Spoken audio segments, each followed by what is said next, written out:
Bonjour à tous et bienvenue sur les harmoniques de l'amour.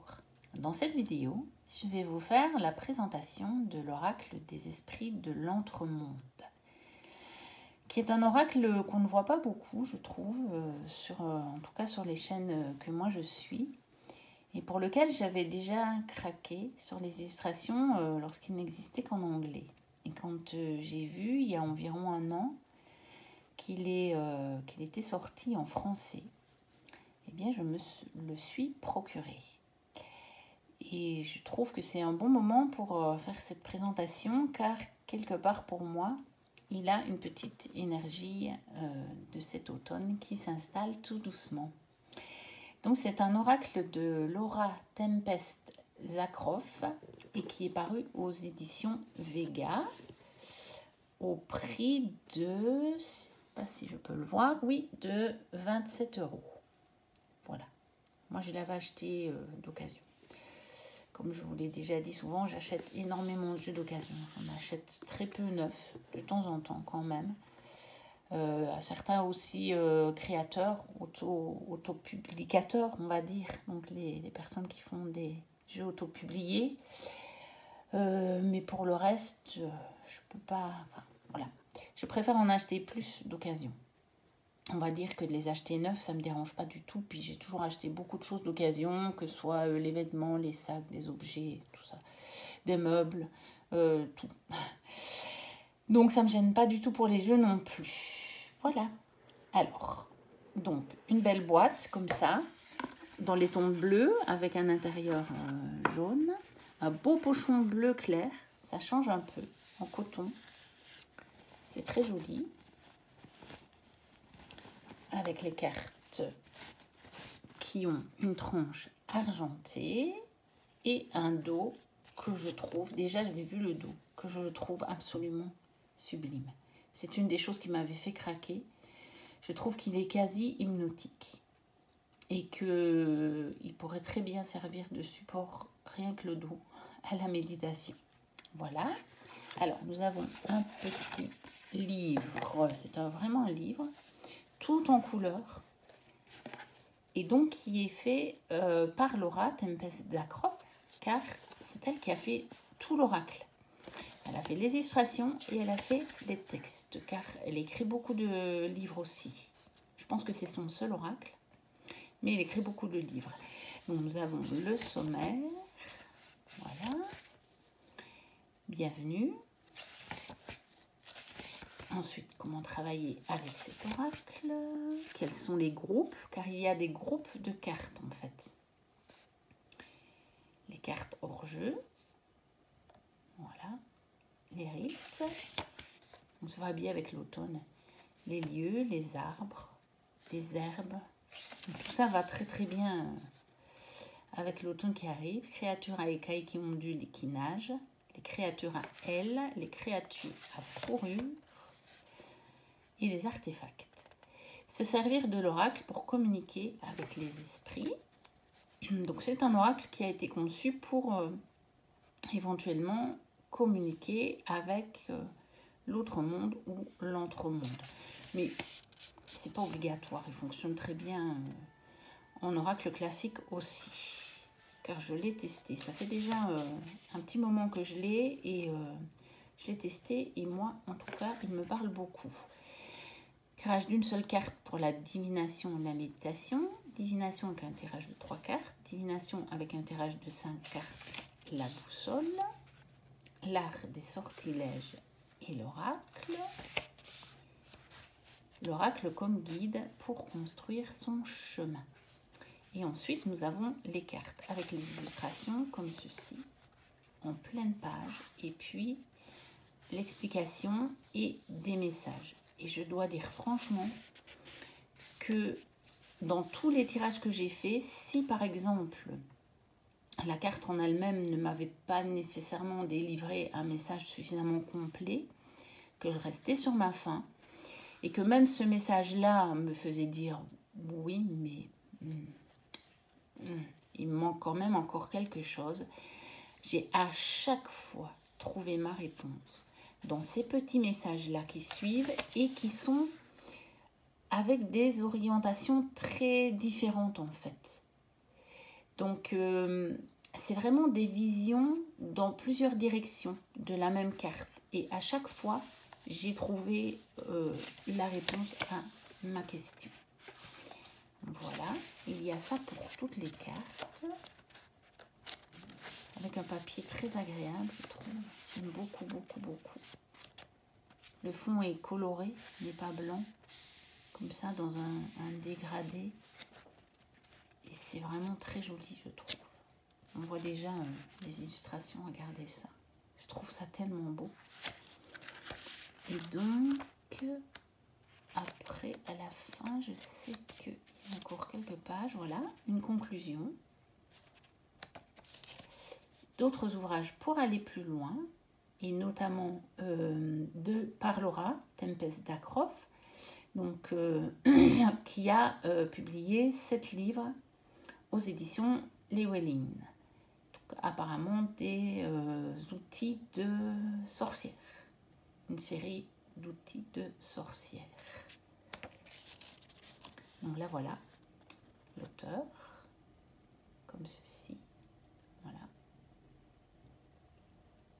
Donc une sorcière moderne. Et pour écrire à l'auteur. Et puis, il y a encore des petites pages pour prendre des notes. Je ne sais pas si vous avez remarqué, mais après chaque explication de carte, il y a une partie pour prendre des notes si on a envie. Non, ça va par 2 cartes en fait. Voilà pour le petit livret. Je vais bouger la boîte comme ça. On profitera de la petite déco. J'ai changé un tout petit peu la déco. Je suis entre 2 lieux. Je suis en train de me préparer à un petit lieu. Un petit endroit, juste pour moi, pour mes jeux, pour tirer les cartes, pour travailler sur mes jeux, sur mes livres et évidemment faire mes vidéos. Et là, je suis un peu entre deux, mais normalement, très bientôt, je serai installée et je vous filmerai mon petit endroit quand il sera aménagé. Donc, je vous remontre le dos que je trouve vraiment magnifique. Il y a une espèce d'effet un petit peu comme crayonné. Pourtant, elle a dû faire ça à la peinture, mais je pense que c'est le type de papier qu'elle a utilisé pour le faire. Parce que par contre, la carte ici, elle est lisse. Ce n'est pas le carton ou le papier qui est utilisé pour les cartes qui donne cet effet-là. C'est vraiment la reproduction de l'illustration. Et donc, voici les cartes qui ne sont pas dans l'ordre. Vous ne les aurez pas par série. Le lièvre. Est-ce qu'il n'est pas magnifique? Je l'adore. Il est trop beau. Le renard. Je le trouve somptueux. Je vais poser les cartes. Alors, le papillon de nuit.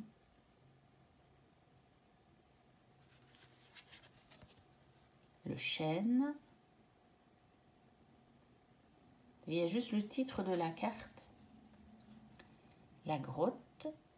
Ce qui fait que si ça ne vous parle pas, il faut servir du livret. Mais moi, en tout cas, quand je n'ai pas eu ma réponse avec juste l'image, le livret m'a été d'un grand secours. Escargot. Abeille. Fibre. Ce que j'aime aussi dans cet oracle, c'est qu'il comporte des cartes très, très, très différentes. Le poisson. Mais que le type d'illustration fait que, en tout cas pour moi, il est cohérent. Il pourrait paraître incohérent, parce que avoir des tas d'animaux comme ça, puis subitement avoir une carte qui s'appelle fibre, ça peut paraître bizarre. Mais je trouve que, voilà, si on met ces deux-là, l'une à côté de l'autre, les deux à côté de l'autre, on a quelque chose de très cohérent. Ensuite, le pan, l'environnement, le cimetière, le temps avec les phases de la lune et un lever de soleil, on dirait, je sais pas. Moi, je le prends comme un lever de soleil, en tout cas. Le désert. la salamandre, qui est un animal très intéressant pour moi. Très très intéressant son symbole. Le frêne. Je trouve les illustrations d'arbres absolument magnifiques. C'est pour ça, une des raisons aussi qui m'a fait acheter ce jeu. Inspiration. Racine. Corvidé. Champignon, qui est l'illustration de la boîte. Tout bleu. Je ne sais pas s'il a hallucinogène. Ça fait un peu penser à un champignon hallucinogène, mais bon, pour aller dans l'entremonde. Crapaud. Le métal. Voilà, ça aussi. On passe du crapaud au métal, mais je trouve que le type d'illustration fait que ça reste cohérent. J'aime beaucoup, en tout cas. La mandragore, j'adore. On ne trouve pas cette carte dans beaucoup d'oracles, je dois dire. Je pense que ça doit être le seul oracle où j'ai une carte mandragore et j'aime beaucoup. La belladone. Le serpent. Ça, c'est des cartes que j'aime pas trop. Le serpent, bon, certains sont les araignées. Moi, ce sont les serpents. Le noyer. On va vite la recouvrir. Voilà, ça va mieux. L'aconite. L'argile. La forêt. Alors moi, quand je vois cette carte, cette illustration, je plonge dedans. Je plonge littéralement dedans. Là, on a une espèce de petit chemin tout vert, enchanté. J'ai l'impression qu'il y a des fées, qu'il y a des lutins, qu'il y a des esprits, des petites, des lucioles, je sais pas.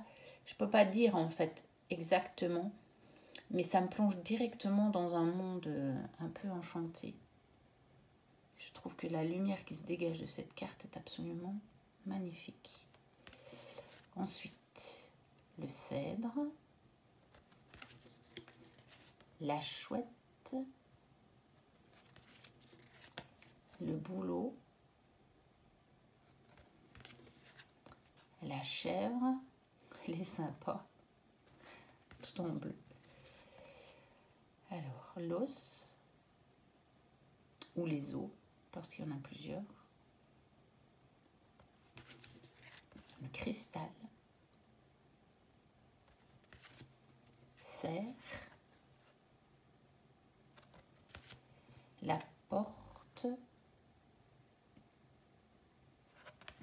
Le chat. Avec le petit cœur. Trop beau. L'armoise. Avec les deux yeux là. C'est pas trop. Ça peut être aussi un chat qui se cache derrière. La rue.